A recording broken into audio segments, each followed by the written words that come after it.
Hi everyone, I'm Freddie. I like books and I like talking about books. Today I'll be showing you my 2025 TBR. The last few years I follow the popular 24 for 24, 23 for 23 TBR kind of setup, but this year 25 is a bit too many, I think. So I've decided to stop doing it this year. So I'm just calling it my TBR for the year instead of any number things. And I've picked 24 books, so it's still quite a lot, but it seemed more manageable than 25. All of the books I've picked are books that I own physically because I'm trying to work down my physical TBR. I've had a good start this year so far, but some of these books have been on my physical TBR for a really long time. So that's why I'm focusing on them for this TBR. And I'm going to try and get through as many of these during the year as I can. That doesn't mean that, of course, there's lots of other books I'd also like to read that I probably will also be reading throughout the year that I don't own. But for this TBR, I'm focusing on the ones that I own. There's always more books I want to read.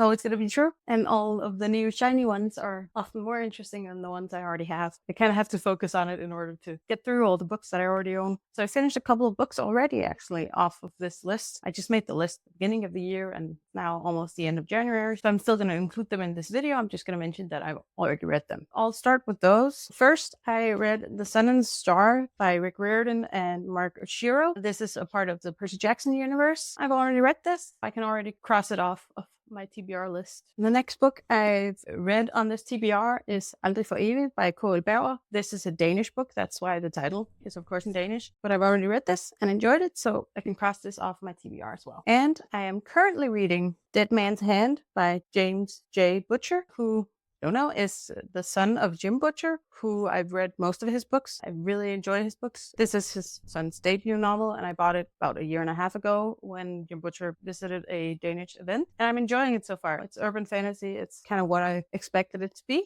So I look forward to finishing this. So that's the books I've either already read or am currently reading. And then I've divided the rest of the TBR into categories. So first we'll go through the ones that are books in series where I've read one or more in the series already, and I just need to continue. So let's go through those. First, we have The Tower of the Swallow by, I'm going to really mispronounce this, Andrzej Sapkowski. Sorry.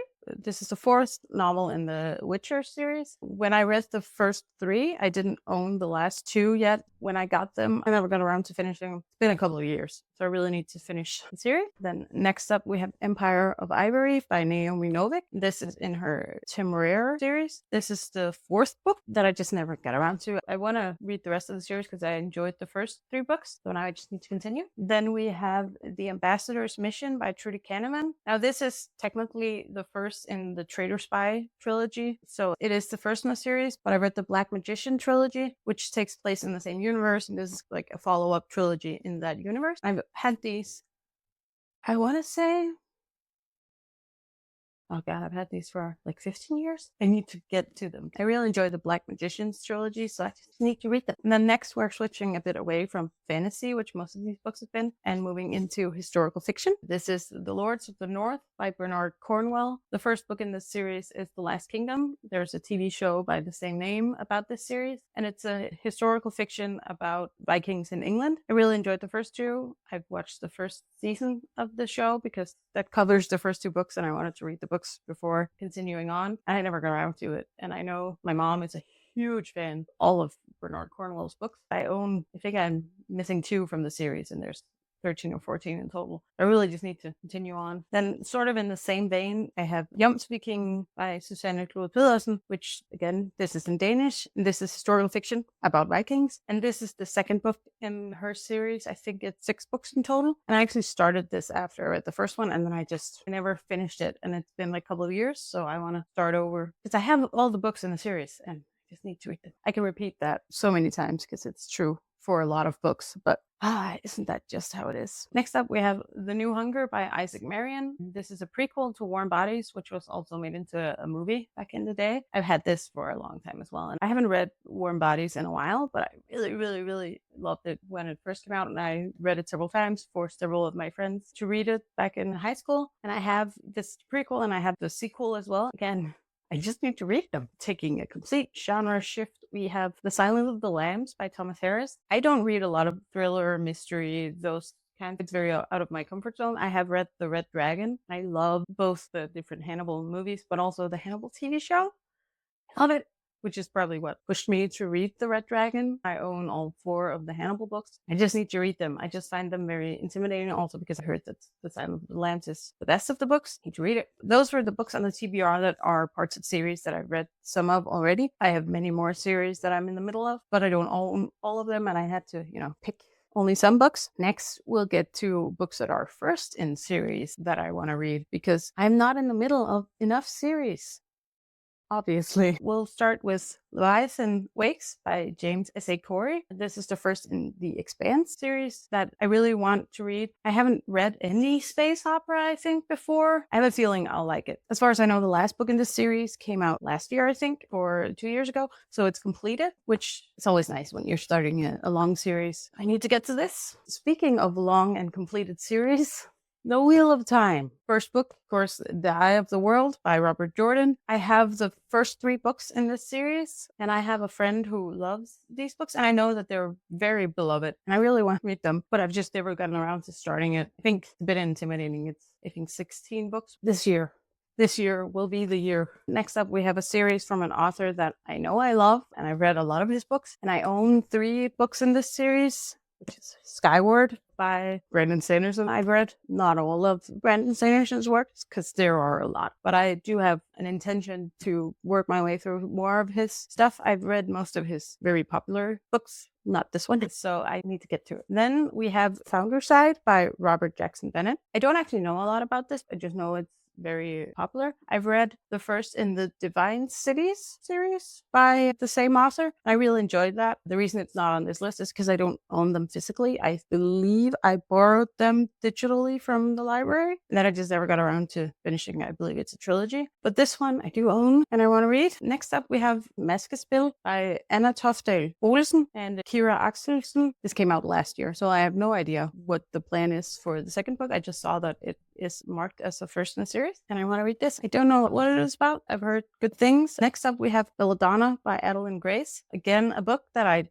don't know much about. I think it's horror-ish. It is the first in the series, and I've heard good things. Next up, we have Malice by John Gwynne. I've heard great things about this series. I've also heard great things about his newer series. I do own the first and I think the second of those on my Kindle. So I also want to read those, but I have this one physically and I want to read this one first, potentially the whole series, because this was his debut. And I think it's always kind of interesting to see how an author's writing changes over many books. Then we have a very beloved series that I bought a long time ago and never got around to reading, and that is A Darker Shade of Magic by V. Schwab. I've read other V. Schwab books and really enjoyed them. Again, I just need to get to it. Next up, we have Red Sister by Mark Lawrence. I read Mark Lawrence's first trilogy. I don't remember what the series is called, but it's Prince of Thorns, King of Thorns, Emperor of Thorns. And I like those fine, and I've heard very good things about his later works, so I want to read this. And then next up, we have a very big book that's very intimidating, but I want to read it. I'm very interested, and that would be The Priory of the Orange Tree by Samantha Shannon. This is a book that's going to take a little bit, but I'm very interested to read it. I've heard extremely good things. Once again, I just have to get through it, but it's always easier to get to shorter books because they're less intimidating and they take up less time. Why? The last 4 books on the list are, as far as I know, standalones, and again, books that I own. Some I've owned for a really long time and I want to read them. So first we have Radio Silence by Alice Oseman, who's mostly known for the Heartstopper graphic novels and of course the series based on it. I own, as far as I know, all of her published works. I got like a box set of all these standalones. I don't know if there's any connection. So I have more of her books that I need to read, but this one got on a list because I'm pretty sure there's an ace main character. I really wanted to read that. Next up, we have an author that has been very big for a very long time. It would be Stephen King and his book Misery. I've heard great things. I've read some Stephen King books before, but I really want to read this. We're nearing the end, but not quite there yet. We have The Water Knife. I don't know a lot about this book. I haven't heard anyone, I think, talk about this book. It was on sale at some point and it sounded interesting, so I bought it. That was maybe 7 years ago. I need to read it or realize realize I'm never going to read it and donate it so someone else gets some joy out of it. And then last but not least, we have The Danish Girl by David Ebershow. This I think I bought back when the movie came out. I didn't even see the movie, but I heard about it and then I was interested in what the movie was based on. I bought it, and that has been a while. That movie came out a while ago and I still have it and I haven't read it. So again, I need to either read it this year or give up and give it to another home where it will be appreciated. With that, we conclude my 2025 TBR, all 24 books, 2 of which I've read already, 1 which I'm more than halfway through, making a good start. I'm very excited to see how many I actually get to this year, and hopefully I won't get distracted by starting a series and then reading all the way through a long series and forgetting all of the other books I also wanted to read. It doesn't sound like me at all. I would never do that. No. We'll see. So I'm interested to hear what book is at the top of your TBR this year. Do you have some system you use, or do you have a priority? Feel free to tell me in the comments. I hope you enjoyed this video. I'll see you next time. Bye.